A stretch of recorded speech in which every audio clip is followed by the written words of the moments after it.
I'm here with Troy Campbell, head coach of the Cougar volleyball team. And today we are wrapping up this season's interviews. The Cougars with 4 matches last week.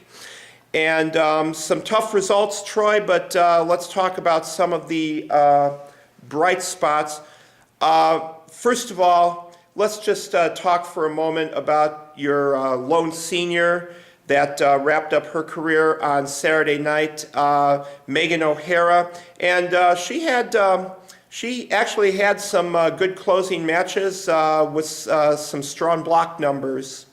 Yeah, I think the most important thing to note about Megan is all of her off the court stuff for us. I mean, on the court she did, she was one of our hardest workers. She tried really hard to fit the mold of the player that we needed at the middle position. But she's so caring of her teammates, and she showed deeply cares about the future of our program, and she put in such a tremendous amount of work in the off season to try to be able to hit the court for us this year. And she was a captain and one of our leaders, and she's going to be really missed this year.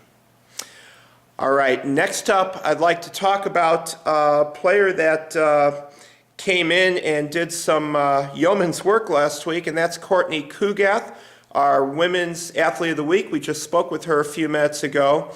But she handled the bulk of your setter's responsibilities over the weekend, and especially against Lincoln Christian, she did some great work.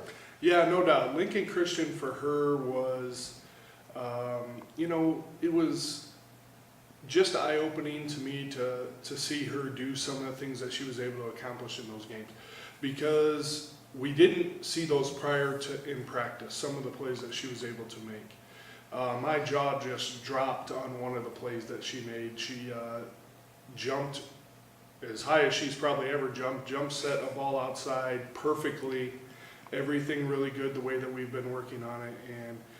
And I think more importantly, she ran the team. She really had a clear amount of communication, kept everybody in that match. And she was the reason that we almost went to a 5th game there, and I was really proud of her effort all week. All right, another one of your players that's shown she's come a long way during the course of the season, Mary Heredia. She and Courtney really worked well together in that Lincoln Christian match. And then also on Saturday, I thought Mary was very much in a leadership role that night, and she had some good numbers that night as well. Yeah, no doubt. Mary, coming from the background of volleyball that she comes from, had a lot to learn as far as, she could hit the heck out of the ball. There's no doubt about that. She's got a huge arm, but making decisions has been difficult for her, and when to make the right off-speed decision and when not to force the issue offensively. But she really, we had a long talk recently about what she needs to do, and she made those adjustments and came in with a really great attitude and started to implement a lot of the things that we were talking about. And that's a great sign of someone who, really cares about what's going on and wants to change. And, obviously we'll be looking for really great things from her in the spring and in the off season, and then, going into her senior year next year. All right. And Kaylin Anderson, we've talked so much about her this year, but she finished up with 24 kills in the Alverno match, and 53 for the week, I believe it was, which, if my math is correct, I think puts her at 371 for the season. Just an outstanding freshman year. Yeah, and considering her background as well, she hadn't played for a while. First time she's ever played outside, the first time she's ever seen any kind of significant time in the back row, passing and digging the ball. So, considering all of those things that we asked her to do initially coming in, I think she did way above average for her. And I know that she's plenty happy with what she was able to handle pressure-wise, and so are we. So, going into, 3 more years with her, hopefully. keeping everybody healthy and having her as kind of the backbone of what we have coming back. I think that, the more and more that we get players to come in and play for our program, I think that she'll be kind of that staple for us, and we're really lucky to have her.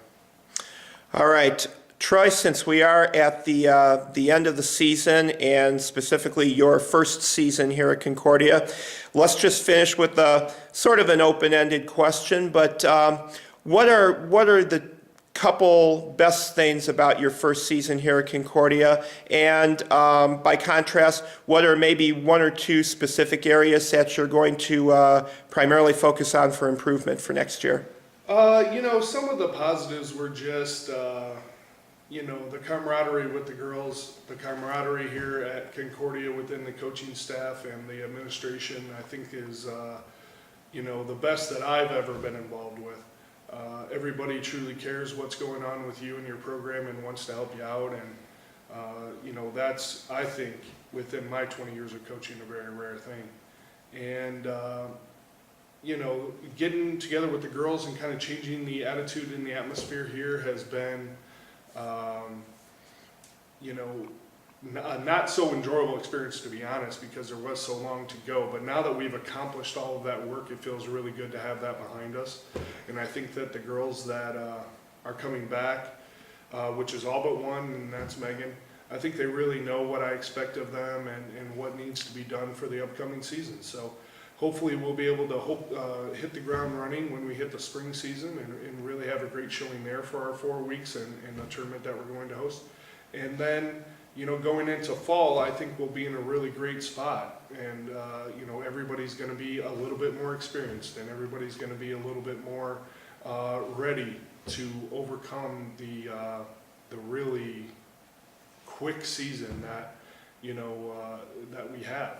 And, once it starts, it just keeps coming and coming and coming. I think that was the biggest adjustment that I had to make is, every week we had tough matches and every week we had to be ready, and we kind of fell behind in that way. And I think that next year we'll be better in that way. So the things that we need to improve upon for the next year and going into next season, I think, is the mental game.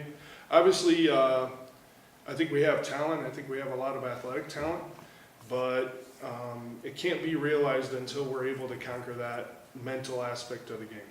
This game is 75% mental, 25% physical, and until we've handled the physical, I think, we've improved in every area over the course of the season.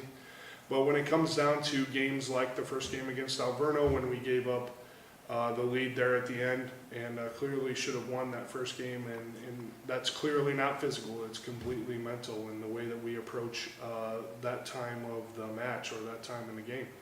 So hopefully we'll be able to get better with that. I think that our recruiting class looks really great for next season, and we're really looking forward to getting those kids in and incorporating them with the athletic kids that we already have here. And then hopefully we can continue to make those strides within the conference specifically to get in that top 6. And that's always going to be our goal, is to get in the top 6 and win the conference tournament and move on to the NCAA tournament. So hopefully we're going to make strides towards that in this off season too with the kids that are here. And I think that we will. All right. Troy, I'd like to thank you for your time, not only this morning, but throughout the season. And congratulations on getting through the first season with the Cougars, and we look forward to seeing everybody back in action next fall. Thank you. Appreciate it.